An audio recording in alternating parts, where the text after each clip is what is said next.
بساحة للعلم كنا نلتقي، والحب والإخلاص زاد قلوبنا، نمضي إلى نور اليقين ونرتقي. Assalamu alaikum wa rahmatullahi ta'ala wa barakatuh. Bienvenidos una semana más a Consultas Islámicas. Hoy jueves estamos a 18 del mes de Rajab de 1436, el mes Hijri o de la Égira, que es correspondiente al 7 de mayo de 2015. Como siempre, les doy la bienvenida a este programa, a este espacio de Córdoba Internacional TV dedicado al conocimiento del Islam y de la jurisprudencia islámica. Todo ello a través de las introducciones de mis dos queridos hermanos Mohamed Said Aliles y Tawfiq del Harab, que tengo conmigo a mi derecha. Mohamed Said Aliles, ¿qué tal estás? Encantado de tenerte de nuevo. Y Tawfiq del Harab, ¿qué tal estás? Además de las introducciones siempre muy beneficiosas de los dos hermanos, también aprendemos mucho a través de las dudas y las consultas y preguntas que ustedes nos plantean a través de las siguientes vías. Tienen el número de teléfono que es 911 7302 51, 911 7302 51. Si llaman desde fuera de España, simplemente pongan el prefijo del país, que es 0034. Y también el email, que es consultas@cordobainternacional.com, consultas@cordobainternacional.com, y también nuestra página de Facebook de Consultas Islámicas. Ahí les invito a seguirnos y a compartir con nosotros todas sus dudas. Inshallah las plantearemos aquí o las contestaremos por escrito. Inshallah, como siempre, hemos venido estos últimos meses hablando de diferentes grupos, sectas, que unos más que otros quizá se han abandonado lo que es el Mahajj al-Bayda, ¿no? el camino recto, el camino claro que nos dejó el Profeta sallallahu alaihi wasallam, y hemos hablado de diferentes grupos. Hoy he visto bastante interesante y apropiado pues hablar de un grupo que llamamos Qur'aniyun, ¿no? Los coraníes, o como ellos se hacen denominar Ahlul Qur'an, la gente del Corán, que son un grupo que realmente solo reconoce la autoría y la autoridad del Corán. Te dicen, nosotros con el Corán nos es suficiente, y rechazan el hadith del Profeta sallallahu alaihi wasallam, un rechazo que realmente pone en duda incluso su Islam y su pertenencia a este din, que está basado, como nosotros todos sabemos, en el Corán y la sunna de su profeta Muhammad, que la paz y las bendiciones de Allah sean con él. Yo quería empezar preguntando, ante todo, ¿quiénes son este grupo? ¿Quiénes son los coraníes? Adelante. Alhamdulillah, salatu wassalamu ala mulana rasulillah, ala alihi wa sahbihi man walah. En el nombre de Allah, el clemente, el misericordioso, alabado sea Allah subhanahu wa ta'ala, paz y bendiciones sobre su último mensajero profeta Muhammad, sobre su noble familia y sus nobles compañeros, y sobre todos nosotros que estamos siguiendo sus pasos hasta el día del juicio final. Amén. Si me permites el nombre, normalmente todos somos coránicos. Si nos referimos a seguir la noble y sagrada palabra de Allah subhanahu wa ta'ala, mejor sería llamarlos los no coránicos o los anticoránicos, y esto lo vamos a explicar más tarde. Ya en los albores del Islam, en aquellas tribulaciones y problemas a raíz, al principio eran políticos, surgieron estas sectas, sobre todo con la Khawarij, que hemos hablado en el capítulo anterior, y después, con ya pasando bastante tiempo, con el fenómeno de la traducción de la filosofía griega, sobre todo, también hemos tenido que ver mucho con los Mu'tazili, y los dos se han caracterizado por negar una parte de Sunnah.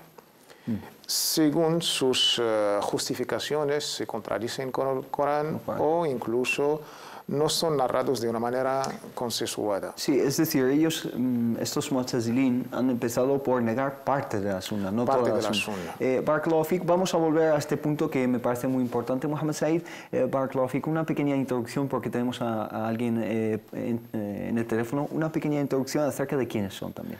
Como bien ha mencionado el hermano Tawfiq, son un grupo de, bueno, no sé si denominarlos musulmanes o no, que afirman anular todas las fuentes de la legislación islámica establecidas por nuestros juristas, por los sabios de los derechos del fundamento islámico, usul el-fiqh, que no son únicamente el Corán y el Sunna, sino está el ijma', el consenso, el qiyas, la analogía, podemos hablar de 10 o más. Aunque todo se deriva en realidad. Todo se deriva de esas dos fuentes. Dicen que la única fuente para la legislación islámica, la jurisprudencia islámica, para deducir las normas, el halal y el haram, lo permitido, lo prohibido, digamos, la moral, la ética, el trato, todo lo que conlleva la vida musulmana tiene que estar basada sobre la referencia coránica, sobre el fundamento del Sagrado Corán, única y exclusivamente, porque no reconocen las demás fuentes de legislación, sobre todo la sunna del profeta, la tradición profética, por ciertas críticas a la metodología, a la contradicción, a, digamos, la confrontación de el contenido de ciertas narraciones de la tradición profética con la lógica, con ciertos pasajes coránicos, etc. Son personas que se basan única y exclusivamente sobre el Corán y rechazan totalmente la fuente de la sunna del profeta Muhammad sallallahu alaihi wasallam, o aceptan una parte mínima que denominan ellos at-tawatur al-amali, ¿no? Lo que es la práctica que es consensuada a través de todas las generaciones, o algunos recientemente que han emergido, que son los que aceptan solo aquellos hadices auténticos que no contradicen. Es que ningún hadith contradice el Corán, según ellos el Corán, o que no contradice, digamos, las verdades científicas ni la lógica humana. Sí. Barakallahu fik, inshallah vamos a volver a este tema. Antes, para no tener a nuestra hermana Ana desde Murcia esperando mucho tiempo al teléfono, vamos a darle paso. Assalamu alaikum wa rahmatullah. Salamu alaikum wa rahmatullah. Tenía una pregunta. Sí. Espérate un momento. No, falta yo. Porque tengo una hermana que se le ha muerto hace poco su padre, pero murió sin decir la shahada. Sí. Subhanallah. Y yo, ella hace mucho dua por su padre, le pide a Allah que perdone sus pecados, pero murió sin hacer la shahada. Yo le pregunto si creía en Dios ese hombre, pero ella me dice que no, o sea, que sí creía, pero no lo decía. Sí. Él no aceptaba la estatua, pero eso. Y entonces esta mujer, la hermana, va a hacer una comida en la mezquita para que le llegue esa hasana a su padre. A su padre. Entonces yo no lo sé, yo no quiero, porque ha sido hace poco y no quiero decirle muchas cosas. Muy ya le he bien. dicho algo, pero me gustaría que vosotros me ayudaseis a complementar más esto, ¿no? Entendido. De este tema. Si no entendemos mal, su padre, que nosotros sepamos, pues no ha muerto como musulmán, ¿no? Y ella sí que es musulmana en este caso. Ella sí que es musulmana, sí. Barakallahu fik, muchas gracias. ¿Alguna otra duda, Muchas hermano? gracias a ti. Pues sí, oye, Sí. entrar con collares que pone Allah, ¿se puede entrar al aseo? Collares que ponga el nombre de Allah subhanahu wa ta'ala. Entendido también. Sí. Barakallahu fik. Vale, Barakallahu gracias. fik. Jazakallahu khair. Assalamu alaikum wa rahmatullah. Muy bien, collares, joyas, anillos, etc. Antes de volver al tema, inshallah, si con vuestro permiso le contestamos, hacer el istighfar, pedir por difuntos que no son musulmanes, desde el punto de vista islámico, sí es aceptable. Incluso ella tiene planeado pues hacer una comida y dedicar la hasanat, la sadaqa de esa comida a su padre. Es un tema muy delicado, por supuesto, porque ha perdido a su padre hace poco. Desde aquí le damos pues nuestro pésame. Hermano Mohamed Said, ¿qué le contestamos a nuestra hermana? Es una cuestión delicada, como bien has mencionado, ¿no? La hermana, el cariño que tenía su padre, y cualquier hermano, cualquier ser humano que siente hacia sus padres pues, un sentimiento especial, un cariño especial, y cuando fallecen pues dejan un gran hueco. Y es una prueba muy dura de superar, digamos, la pérdida de un ser querido, como puede ser un padre o una madre, ¿no? Pero como musulmanes tenemos ciertos preceptos, ¿no? Debemos de hacer todo lo posible para ayudar a nuestros padres a que sigan el camino de Allah subhanahu wa ta'ala, desearles lo mejor, ¿no? Nuestra obligación como musulmanes es desear el bien a todo ser humano, y a nuestros seres queridos más todavía, ¿no? El profeta Muhammad sallallahu alaihi wasallam, cuando recibió la orden de Allah subhanahu wa ta'ala Ta'ala para divulgar su mensaje le ordenó empezar con los más cercanos, y nosotros también debemos de empezar en nuestra da'wa con los más cercanos. En nuestro ihsan también, nuestra benevolencia, en nuestra veneración, en nuestro buen trato, debemos de empezar siempre por los más cercanos. Pero en la vida podemos hacer dua por ellos para que Allah les guíe, pedir misericordia, digamos, infinita y genérica que pedimos para todo ser, no simplemente los seres humanos. Pero cuando una persona muere y tenemos la certeza de que ha fallecido y ha abandonado esta vida sin creer en la unicidad de Allah, si la hermana tiene la certeza de que su padre es creyente, ¿no? Y que faltaba pronunciar, es que también la pronunciación de esa shahada es una confirmación de esa fe. Hay que manifestar nuestra fe a través del pronunciamiento del testimonio de la fe. Si la hermana tiene certeza de que su padre murió creyendo en la unicidad de Allah, en la profecía del profeta Muhammad sallallahu alaihi wasallam, y da por hecho que en algún momento pronunció la shahada, es una cuestión. Pero si ella tiene la certeza de que su padre murió hablando claramente incrédulo, sin creer en la unicidad, ni la divinidad, ni en el señorío de Allah subhanahu wa ta'ala, ni en la profecía del profeta Muhammad sallallahu alaihi wasallam, por lo tanto es una persona que ha fallecido no musulmana. Hay una orden explícita en el Sagrado Corán, Surat At-Tawbah, al mismísimo profeta Muhammad sallallahu alaihi wasallam y a los creyentes de su época: "Ma kana lin-nabiyyi wal-ladhina amanu an yastaghfiru lil-mushrikeena walau kanu uli qurba min ba'di ma tabayyana lahum annahum ashabul jahim."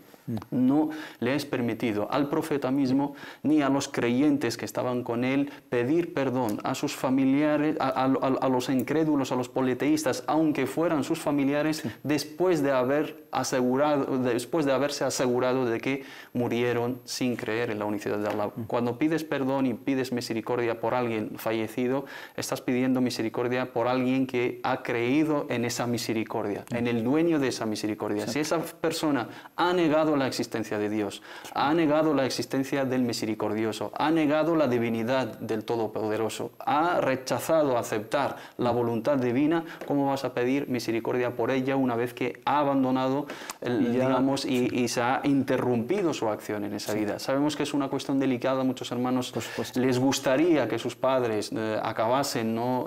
Confesando y aceptando el mensaje del Islam como ellos lo hicieron, pero eso no depende de nosotros. Pasó con el mismo profeta Muhammad, con su tío Abu Talib: "Innaka la tahdi man ahbabta walakinna Allah yahdi man yasha." Hidayat at-tawfiq, la guía de, digamos, el éxito es de Allah subhanahu wa ta'ala. Nosotros nos pertenece la hidayat al-dalala, la guía de la indicación, de la divulgación, de la instrumentación, ¿no? Enseñarles el camino, luego que lo acepten o no es cuestión de ellos y lo que sabe Allah subhanahu wa ta'ala de su sincera voluntad o no. Por lo tanto, si la hermana tiene la certeza de que no ha fallecido musulmán, no debe, mejor que evite tal, pero tampoco hay que entender, ¿no? el aspecto humano, ¿no? El Islam también es muy sensible en este aspecto. La hermana, aunque haga dua, no está cometiendo shirk, no está cometiendo algo en contra de las bases fundamentales del Islam.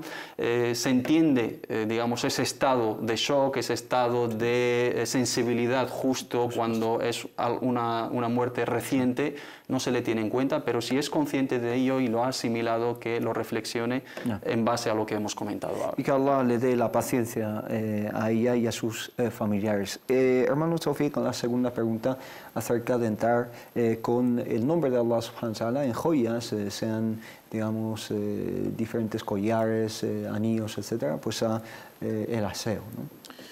Aquí hay que matizar ciertos conceptos. A nivel jurídico, la mayoría de nuestros sabios permiten, teniendo en cuenta el anillo que tenía el profeta Muhammad sallallahu alaihi wasallam, pasía con él, y tenía escrito en él Muhammad Rasulullah, Muhammad, mensajero de Allah, la palabra Allah por encima y las dos por de abajo.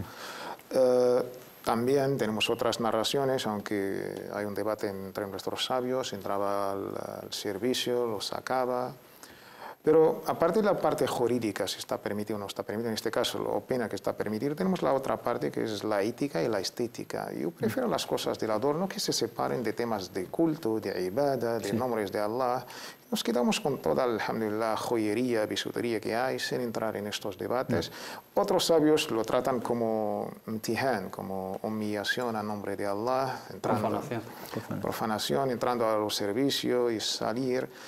La verdad, entre este debate yo prefiero cosas de adorno y de que se separe. Y alhamdulillah tenemos un abanico para elegir y para embellecernos y todo esto. Cosas de Allah las dejamos sagradas, nobles en nuestro corazón. Es decir, me gustaría subrayar otra cuestión que es dogmática y importante, aparte de la cuestión jurídica, que el motivo de llevar el nombre de Allah en ese colgante. Si es para protegerse. Si es pensando que ese nombre es un talismán o es un amuleto, o es una protección frente al mal de ojo, poner la mano, la supuesta mano de Fátima o un ojo, etcétera, o que ponga el nombre del profeta, el nombre de Allah subhanahu wa ta'ala, es que caes en el shirk. No estamos hablando de si estás profanando algo simbológicamente religioso y estás introduciéndolo en lugares de impureza, sino es la creencia que tienes en ese adorno. Más allá del adorno, es una cuestión dogmática. Primero tenemos que saber la intención. Si tú te cuelgas ese colgante a un niño, se lo pones a un niño o te lo pones tú en el sentido de protegerte a través de ello, estás cayendo en una obra de incredulidad y de shirk. Vamos a volver, con vuestro permiso, al tema que nos ocupaba al principio, que es esta secta o este grupo, por así llamarlo, de los Qur'anín, que el hermano Taufik pues lo corrigió diciendo que realmente no tienen ninguna exclusividad del Corán ellos al llamarse así.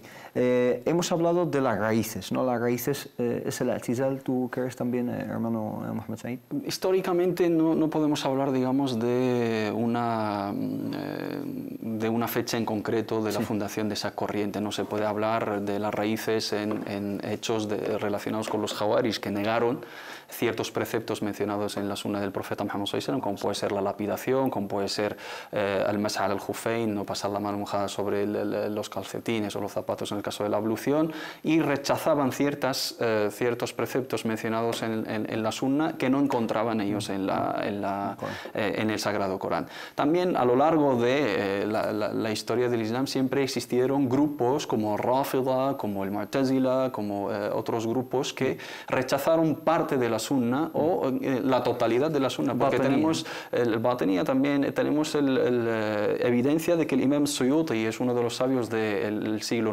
IX de la Hijra, digamos, escribió su obra Miftah al-Jannah fi al-ihtijaj bis-sunnah, un libro específicamente para defender hujjiyat as-sunnah, digamos, la validez de tomar la sunna como referencia y argumento a la hora de la legislación, y estamos hablando del siglo IX, por lo tanto sí que han existido a lo largo de toda la historia islámica. En la actualidad podemos hablar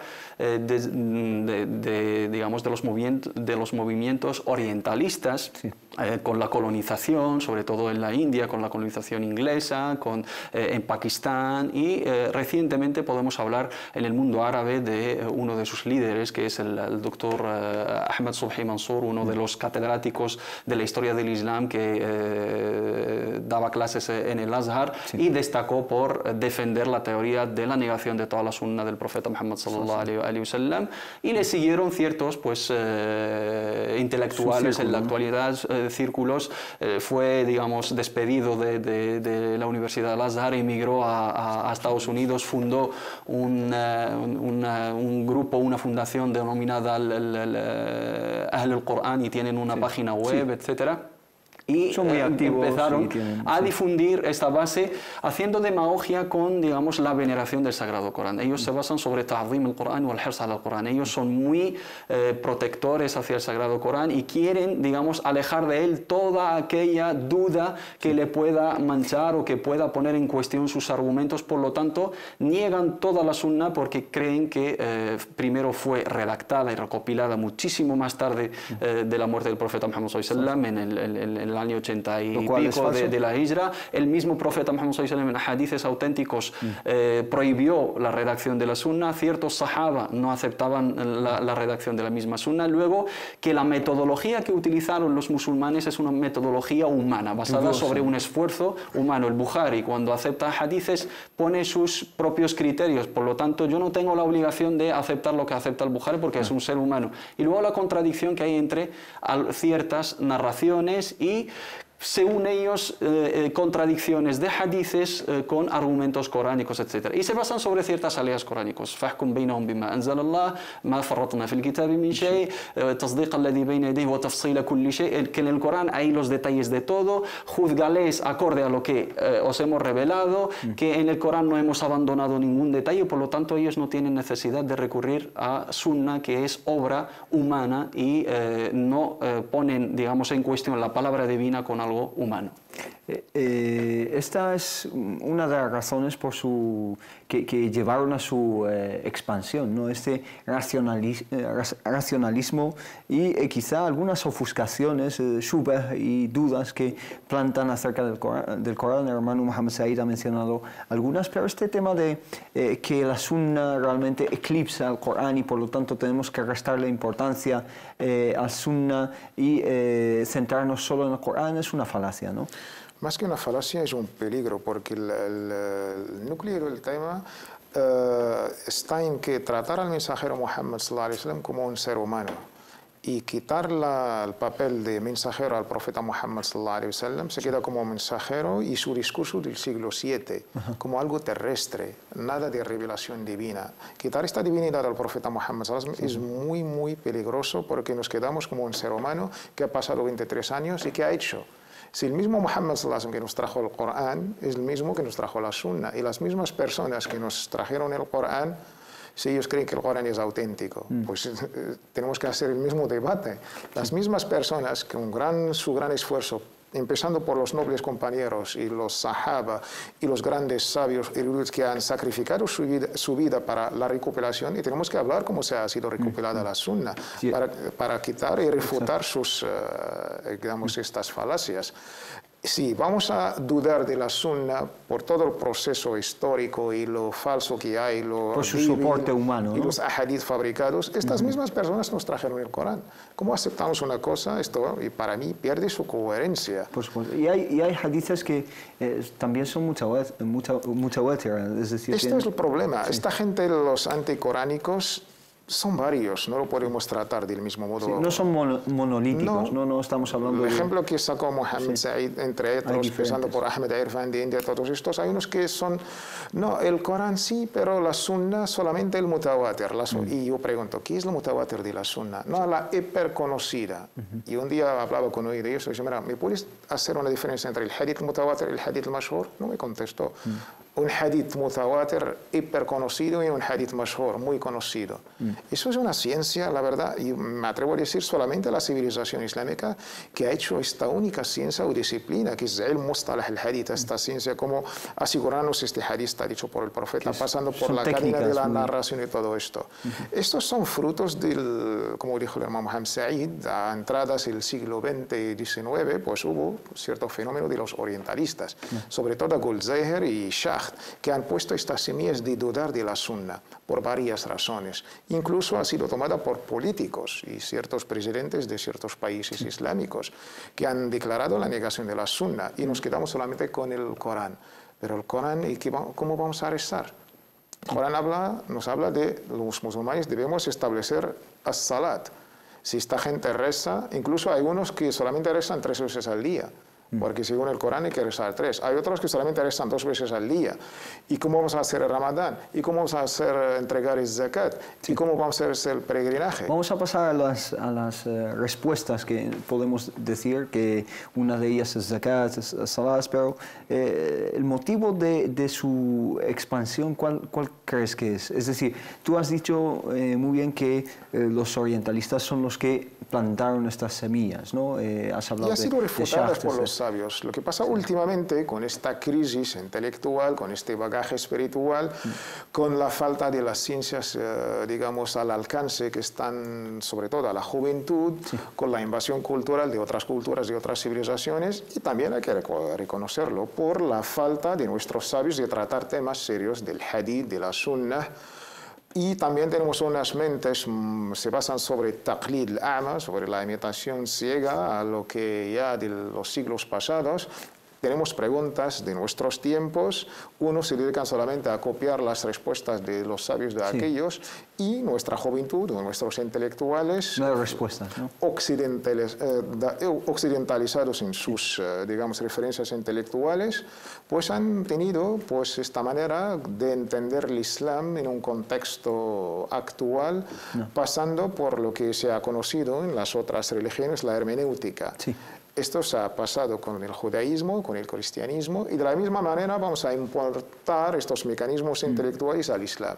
Y de ahí lo que ha hecho Spinoza con el Antiguo Testamento, lo que han hecho Karl Rahner con el cristianismo, pues lo vamos a hacer lo mismo. Y de ahí hemos tenido grandes pseudo-intelectuales, según me entender, que van a hacer la relectura de los textos sagrados. Tipo Nasr Abu Zayd, tipo Shahrur, tipo Jabir en su época, y el más peligroso de ellos es Muhammad Arqun, tiene todo un proyecto. Francia.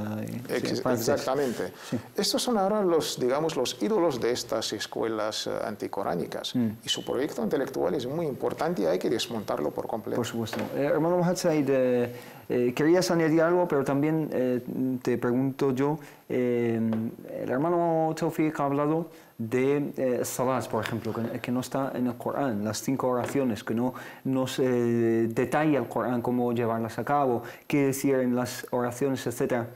Y por lo tanto la sunna o los hadices del Profeta sallallahu alaihi wasallam pues son necesarios, ¿no?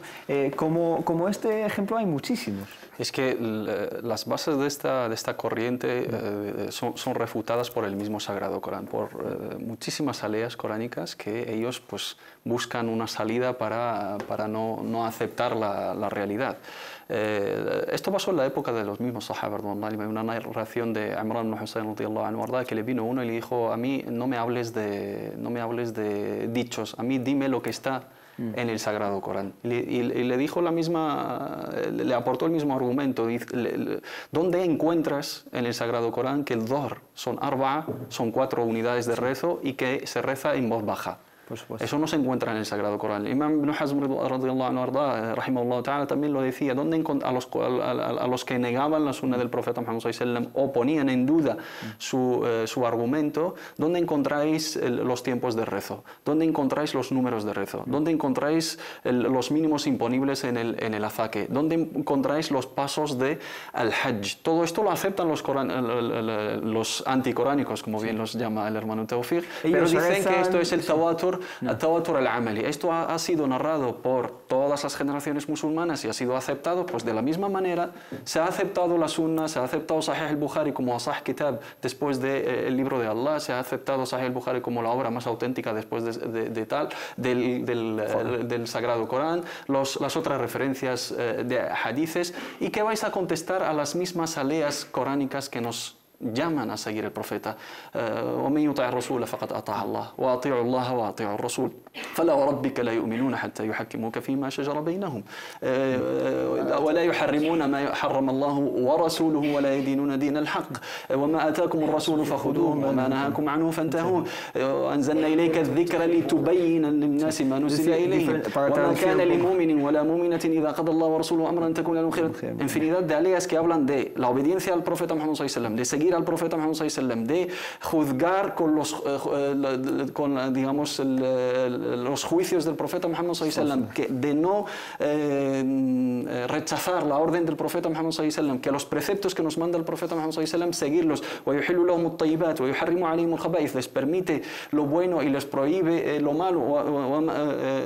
وَمَا كَانَ قَوْلَ الْمُؤْمِنِينَ إِذَا دُعُوا إِلَى اللَّهِ وَرَسُولِهِ لِيَحْكُمَ بَيْنَهُمْ إِلَّا أَن يَقُولُوا سَمِعْنَا وَأَطَعْنَا. Si se le llama a los creyentes a que acepten la palabra del profeta Muhammad sallallahu alaihi wasallam, no tienen otra que decir obedecemos. Todo esto viene en el Sagrado Corán y rechazan, digamos, lo abrogante y lo abrogado, el nasikh o el mansukh en el Sagrado Corán, y aceptan aleas que son abrogadas con el consenso de la umma y que no pueden justificar hoy en día. ¿Cómo han sido abrogadas? Es decir, ¿y dónde está la prueba de que han sido abrogadas? No, ellos lo rechazan y dejan aleas que por el consenso de la umma y basados sobre hadices del profeta Muhammad sallallahu SAW no tiene juicio, pero hoy en día ellos son incapaces de justificar esa ley en el Sagrado Corán porque es un contexto totalmente difícil de aprobar en la actualidad. Y también se basan de que esas órdenes coránicas hablan de todo lo que hizo el profeta Muhammad SAW en base al Sagrado Corán. Si sale del Sagrado Corán es una cuestión del urf, porque también en el Sagrado Corán dice Allah subhanahu wa ta'ala wa'mur bil urf,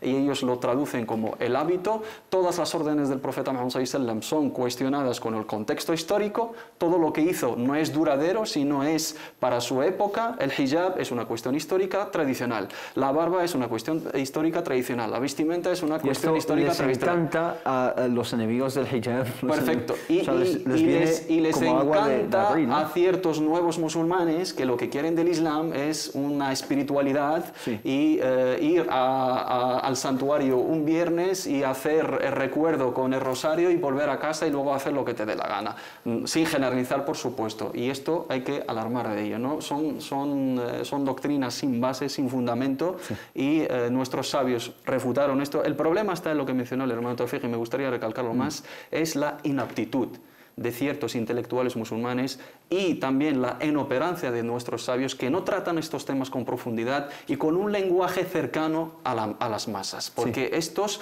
encuentran un caldo y cultivo en la gente ignorante. Hoy en día salieron en muchas cadenas, en muchos medios pseudo intelectuales que no diferencian entre lo más fundamental y básico de la religión, Islam el-Bahiri, Adnan Ibrahim y un montón de tarados que salen en los medios llamando a la renovación del mensaje islámico, la relectura, y parecen, para los que no tienen ni idea de los estudios islámicos, que gente superdotada que está fuera, ¿no? de lo normal y que son enviados para otras épocas, y en realidad todo lo que dicen son tonterías que han contestado y falacias que han contestado nuestros sabios hace 10 siglos. Pero hermanos, también existen instituciones aquí en España que dan cobijo, instituciones oficiales musulmanas, que dan cobijo a este tipo de personas con ideas desviadas que realmente echan a perder el esfuerzo que hacemos en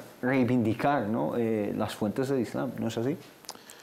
Hay lucha de intereses, esto ya forma parte no solamente en el ámbito religioso, sino en cada uno pues quiere propagar sus ideas, sus culturas, y la religión ahora es un caballo de Troya que ha sido utilizado por cualquiera, sabiendo que ahora la juventud y la espiritualidad, después del fracaso de todas las ideologías, y sobre todo, no solamente en el ámbito europeo, después del mayo del 68, se respira un vacío total. Y de ahí vino la espiritualidad, no solamente en el ámbito islámico. Ya sabíamos que los europeos se van a buscar la felicidad o la espiritualidad en otras culturas, en otras religiones.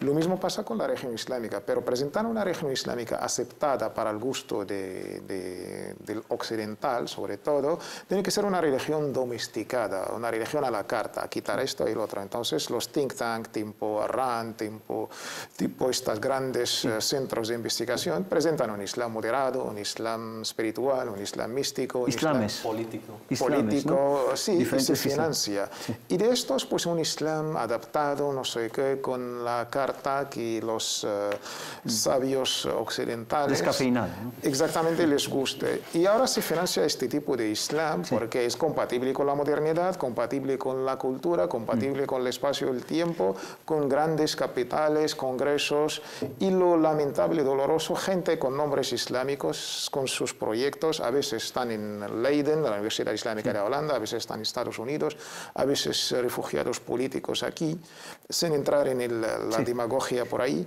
Pero, alhamdulillah, también existe la otra parte. Estamos en un Estado de Derecho, y esto de las grandes ventajas que, alhamdulillah, todos disfrutamos, se refuta opinión por opinión. Esta gente han existido durante la historia del Islam y los musulmanes. Nuestros sabios, libro por libro, Abu Hamid al-Ghazali ha refutado sus, digamos, sus falacias, sean batanías, sean filósofos, y, alhamdulillah, esto es la grandeza del Islam, porque la verdad si existe es una y única. Dentro de un debate se respetan las reglas del juego, alhamdulillah, pues estamos abiertos, y argumento por argumento, Y el Islam, alhamdulillah, ya sabemos que Allah subhanahu wa ta'ala, él mismo, glorificado, alabado sea, se ha consagrado él mismo a protegerlo, pero gracias a los sabios eruditos rabbaniyun y rasikhuna fil ilm. Para terminar con este tema, simplemente me queda una pregunta, y es, ¿cuáles son los objetivos de estas personas? Los objetivos de este tipo de doctrinas o de corrientes o de ideologías es destruir el Islam.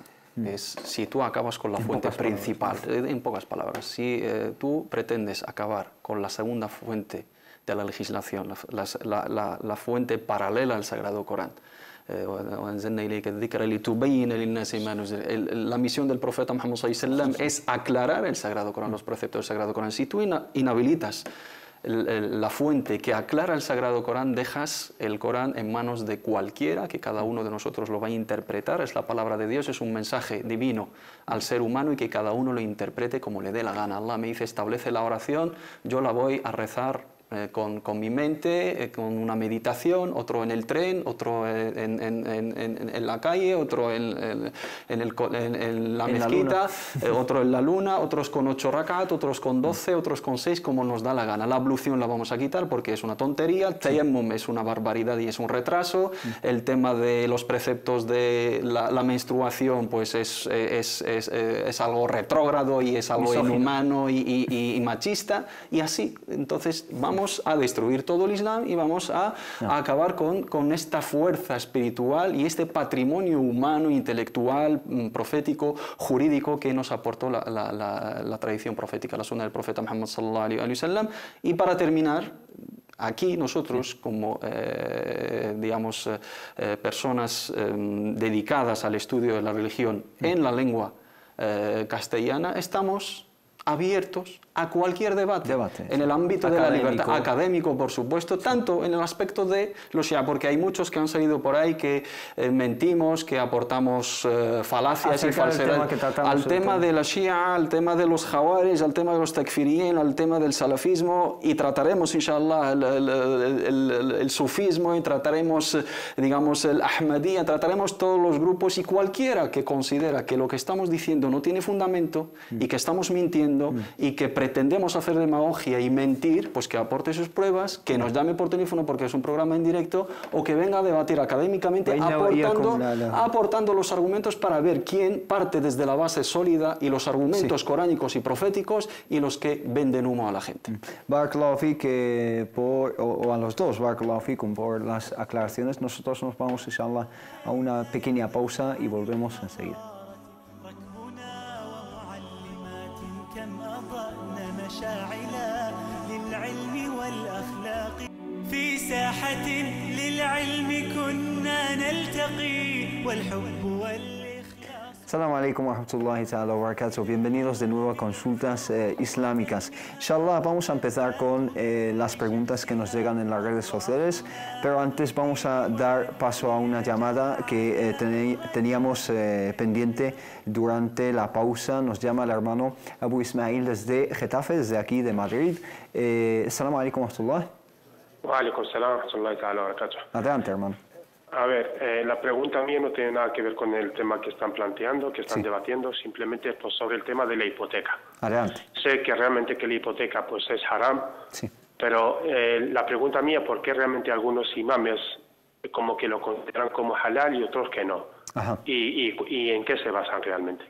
Entendido. Esa es mi pregunta. Barakallahu fik. Gracias. Barakallahu fikum. Entonces, el tema de la hipoteca realmente se ha planteado mucho últimamente. Dice que algunos imames dan el permiso, dicen que es halal. Otros, en cambio, consideran que es haram. ¿A qué se debe esta contradicción de opiniones? Hermano Mohamed Said y hermano Tawfiq, en realidad, en el Corán y en la Sunna, no queremos ser coraníes y solo hablar del Corán. En el Corán y la Sunna, ¿es halal o es haram? No, yo creo que el hermano Abu Ismail, el tema de la hipoteca está totalmente haram, con un consenso con todos los sabios y las escuelas jurídicas, incluso fuera de la escuela de Ahlus Sunnah wal Jama'a, porque el texto coránico y los ahadithis son ya, alhamdulillah, extendidos. Incluso la usura o riba ha sido declarada como declarar la guerra Allah subhanahu wa ta'ala es un mensajero. ¿Y quién de nosotros se atreve a declarar la guerra a Allah subhanahu wa ta'ala es un mensajero? Sin embargo, en el contexto europeo, en aquellos años duros de la crisis, en los años 80, 90, y sobre todo en el contexto francés, para ser un poco justos, y siempre al hablar de temas religiosos, nuestros sabios nos ponen dos condiciones. Si copias de un libro de un imam, hay que ser no solamente la autenticidad de un rigor, el Islam te pide hay que ser fiel, no hay que mentir sobre un libro, sobre una... Rigor, más. Rigor. Y si tú planteas algo, tienes que traer pruebas. Estos son dos cosas muy... En el contexto francés... Si transmites información, tienes que observar el rigor. Y si no serás juzgado ante Allah subhanahu de difamar contra un imam, contra un alim, contra... Esto es muy importante. Muy bien. Hubo una fatwa famosa que creó bastante polémica del Consejo Europeo de Fatwa e Investigación. Sí. Esta fatwa ha sido, pues, la mayoría de los sabios que estaban presentes. No hubo consenso, pero los estatutos del Consejo Europeo ya sabemos cómo son. Esta fatwa, pues, presidida por el célebre Sheikh Yusuf al-Qaradawi, aunque siempre se habla del fatwa del Qaradawi, no es correcto, es el fatwa de un consejo de varios sabios, incluso en la misma fatwa, en el hincapié, hay los que no estaban de acuerdo sobre esta fatwa. Esta fatwa habla en un contexto concreto de los musulmanes, en el contexto occidental, sufriendo su situación económica, marginación, discriminación, racismo, falta de bancos islámicos. Ellos hablaron que la hipoteca es haram. El riba es haram, pero en una necesidad darura extrema y no hay ninguna alternativa. Ellos optaron primero por alternativas, préstamos, bancos islámicos, alquilar. Pero en el caso de darura, ellos al tratar el tema de la vivienda, según la jurisprudencia, tiene el estatuto de haja, de una necesidad, pero esta necesidad pues va evolucionando hasta darura, hasta una urgencia. Si llega a una urgencia, sabemos la base, ad-darura tubihu al-mahdura. Sí. Las necesidades hacen lícito lo que normalmente es ilícito. Y ¿no? se han basado sobre otras cosas jurídicas. Rahn, no sé cómo se dice rahn en castellano. Empeño. Sí.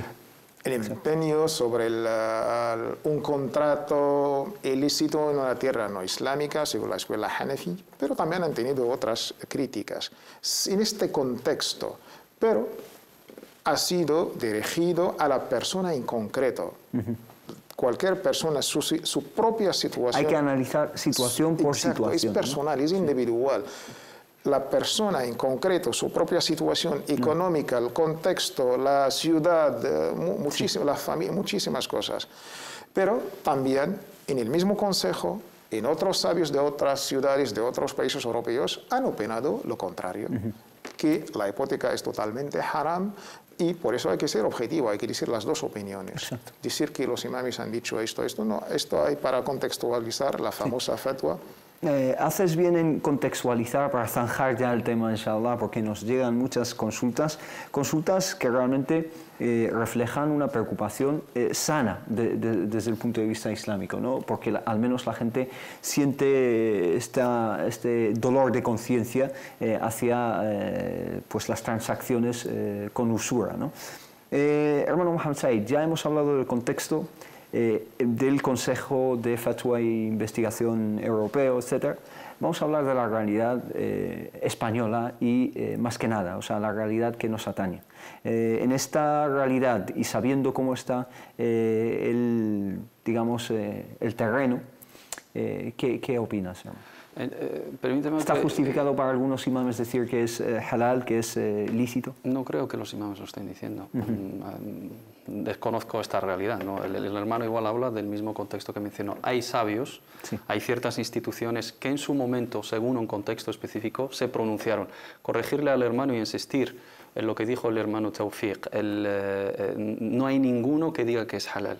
Hay alguno que lo permite en caso de necesidad, que es totalmente diferente. Todos, la misma fatwa del Consejo Europeo de Fatwa e Investigaciones, la he leído yo también, inicia el comunicado con que por consenso de la umma se considera que la usura es un pecado capital. No hay ninguna divergencia en esto.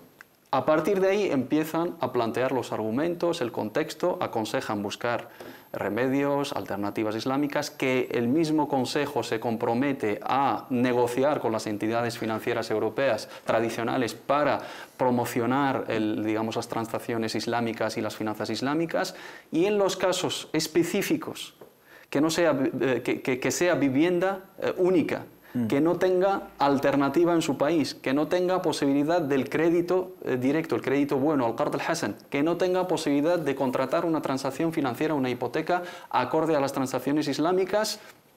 Y atendiendo a un caso en concreto, se plantea la cuestión de la escuela Hanafi, sobre todo, que es ta'amul al-muslim bil-uqud al-fasida fi biladin ghayr muslima, que las transacciones financieras que no son aprobadas islámicamente, que no pertenecen al ámbito de las cuestiones fundamentales, en un contexto no musulmán, el musulmán no tiene la obligación o tiene el permiso, en el caso de la necesidad, y la necesidad que llega hasta, digamos, ad-darura, la exigencia de acudir a un permiso específico. Esa es la cuestión. Y todos los imames o todos los sabios que hablan de este tema, que lo permiten a una persona en concreto, inician su discurso, su argumento, su fatwa, su pronunciamiento jurídico, recordando que se revela en el contexto español. La mayoría de los hermanos que conocemos, que han comprado una casa aquí, tienen una vivienda en su país. O sea, que la mayoría, necesitando. o gran parte de ellos. La mayoría de ellos tienen posibilidad de pagar un alquiler. Sí. ¿Por qué hay que comprar una casa? ¿En qué alea viene mencionado la obligación de comprarse una casa, de tener una casa en propiedad? ¿En qué hadith nos dice el profeta Muhammad? Compraros una casa antes de morir. ¿Por qué no vivir en alquiler como vive? Es que también es una cultura española que se nos ha pegado. Se ha pegado, o sea, en muchos países, la mayoría europeos, de la hoy en día, el gran porcentaje de los ciudadanos europeos viven en alquiler, en régimen de alquiler. ¿Por qué hay que comprarse una casa? Claro, es un dinero perdido. No es un dinero perdido. Estás disfrutando de un hogar. Se te está dejando una casa con 3 habitaciones o 2 baños durante un mes que te protege del calor, de la lluvia, del robo, protege tu intimidad. Si vas a un hotel y pasas una noche, pagas 60 o 70 euros en un hotel de 2 estrellas. Y no lo ves como dinero perdido. Y no lo ves como dinero perdido, solamente te dan las toallas, ¿no? y el agua. Pero te dejan una casa un mes y pagas 500 euros o 400 euros acorde a tus posibilidades económicas y te parece un derroche. No, estás pagando un servicio y tenemos que cambiar esa cultura. Si en los casos extremos, que no tengo ni posibilidad de alquiler, no tengo ni posibilidad de refugiarme en ningún sitio, no tengo casa, no tengo familiares, no tengo ninguna alternativa. Me voy a quedar en la calle. Me voy a quedar en la calle y tengo solo, que en este caso no te van a conceder la hipoteca porque eres insolvente económicamente. Es que, hablando de la realidad claramente, yo creo que nos comprometemos y hipotecamos nuestras vidas con algo que es considerado una especulación y un timo y un engaño y una perjudicación y un perjuicio a la misma persona, y luego una falta grave religiosamente hablando. Hablamos de casos específicos y tampoco cerramos la puerta, que no está en nuestra mano, digamos, cerrar la puerta a nuestros hermanos, a aquellos hermanos que han optado por la fatwa, ni decimos que los sabios que han permitido a casos específicos que están en lo correcto, están en el ijtihad y han aplicado las normas y han buscado la ayuda de esas personas. Pero copiar la fatwa o extrapolarla o generalizarla, eso es incorrecto. Lo que tú, cuando tienes una patología, tienes una dolencia, una enfermedad, y vas a un médico y te hace un análisis clínico y te hace pruebas de sangre, radiografía, una resonancia, y te da un tratamiento, ese tratamiento no se lo puedes traspasar a otra persona que simplemente le duele la barriga porque tiene gases.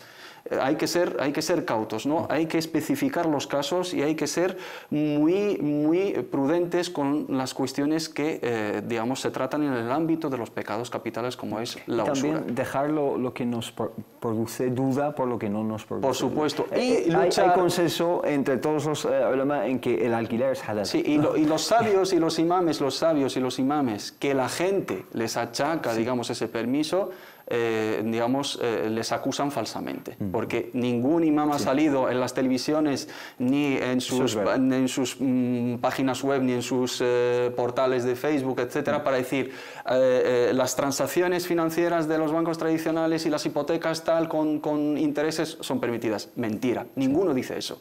Los que han permitido esto es un contexto muy limitado, muy específico, para personas específicas, para casos muy específicos, porque hay un consenso y ninguno ninguno de la umma ha dicho abiertamente que eso es halal. Pero tampoco podemos cerrar la puerta a nuestros hermanos para los casos especiales, que acudan a las personas cualificadas y que aporten sus argumentos, los detalles de su caso, y en el caso de que un sabio bien cualificado, una persona, un jurista bien preparado, le dé ese pronunciamiento jurídico y eso va con él y se siente cómodo con él, inshallah está en lo correcto, y que Allah subhanahu wa ta'ala sabe la intención de cada uno de nosotros.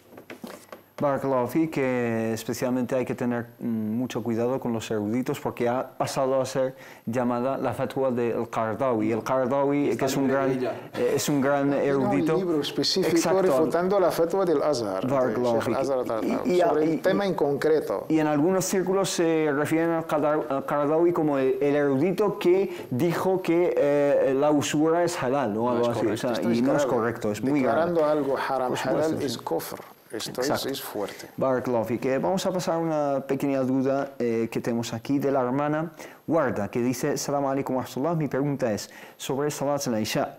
En ocasiones, después de Salat al-Isha, Salat al-Maghrib, disculpen, después de Salat al-Maghrib, acuesto a mis hijos y del cansancio me quedo dormida con ellos. Y luego despierto y encuentro que pasó Salat al-Isha. Me han dicho que tengo tiempo hasta el Fajr y no sé si es verdad y si está mal lo que hago, y muchas gracias. Es decir, ella acuesta a sus hijos después del Maghrib, a veces se queda dormida y no se despierta hasta, digamos, altas horas de la noche. Entonces, ¿tiene hasta el Fajr realmente para rezar el Isha, hermano Tawfiq? No hay ningún problema. Si tiene la seguridad que se va a levantar antes del Fajr, el tiempo daruri y ikhtiyari, alhamdulillah, el tiempo del Isha se extiende hasta llegando los albores, la llegada del Fajr. No hay ningún problema. Y nos consta un hadith del profeta sobre esto. Voy a leer también esta pregunta en anónimo. Nos dice, no quiero que me pase lo mismo de la semana pasada, del lunes pasado. Salam alaikum. En anónimo, por favor, siento que Shaitán, dice, siempre está en contra de mí. Yo antes nunca había caído porque tenía taqwa, pero últimamente me dice esto: porque hay personas que tienen dientes en el paladar y porque Allah no se lo ha creado en el sitio normal. No entiendo lo que dice realmente. Entonces no es Allah quien lo crea, sino la naturaleza. Él ha entrado en mi corazón y casi me ha quitado todo el imán que tenía. Ahora me siento destruida. Por favor, dadme consejo y muchas gracias, y hacer mucho dua por mí, estimados hermanos. Es decir, es quizá unas, digamos, susurros y una paranoia y obsesión por algo inexistente. Que haga el isti'adha min ash-shaytan ar-rajim, que diga a'udhu billahi min ash-shaytan ar-rajim constantemente, y que recite surat Ayat al-Kursi, al-Fatiha, al-Mu'awwidat, la sura 113 y 114, inshallah ta'ala, y Allah subhanahu wa ta'ala la aliviará. Barakallahu fikum. Inshallah, nos vamos a quedar con estas preguntas. Las demás preguntas iremos contestándolas poco a poco en consultas islámicas o por escrito a través de Facebook y de las redes sociales. Si tienen alguna duda, pues también nos pueden seguir a través de Facebook y mandarnos ahí sus dudas y sus preguntas. Solo me queda darles las gracias a ambos, a Mohamed Said Elias. Muchísimas gracias por todas las explicaciones y la ayuda. Y el Tawfiq del Harak, como siempre, barakallahu fik, y que Allah subhanahu wa ta'ala te proteja siempre, barakallahu fik. Y a ustedes muchísimas gracias por habernos seguido. Inshallah, nos vemos el lunes que viene con más consultas islámicas. Assalamu alaikum wa rahmatullahi ta'ala wa barakatuh.